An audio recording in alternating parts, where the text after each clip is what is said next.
Проехав из села Бьюк-Яшлав близ Бахчисарая, дальше по грунтовой дороге попадаешь в село Хазби-Эле. Несколько домов, заброшенные фермы, утопающие в зелени. Все, что осталось от некогда процветающего села.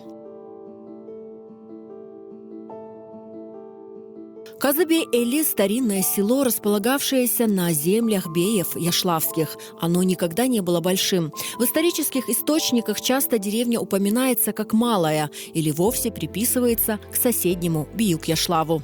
Главная достопримечательность села Хазби-Эле – вот эта старинная мечеть. От нее сохранились лишь стены со старой кладкой. Внутри можно рассмотреть михраб. Мечеть при колодцах упоминается в исторических документах середины XIX века. А в 1912 году в Хазби-Эле было начато строительство школы. Ее руины расположены рядом.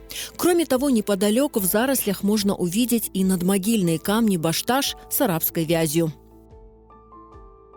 В мае 1944 года крымские татары были депортированы, а уже в сентябре в Хазби-Эле прибыли новоселы из разных областей России. Село сначала переименовали в Солнечное, а затем в Розовое. Здесь работали фермы. В полях выращивали шалфей, лаванду, кукурузу. Но со временем все исчезло. Село опустело. Сейчас в Хазби-Эле официально прописан только один человек. С 20 февраля я первый и единственный житель села Розово. Супер! Да. И как вам ощущение, что вы единственный житель? Очень хорошо. То есть вам нравится? Ну да. Как помещик.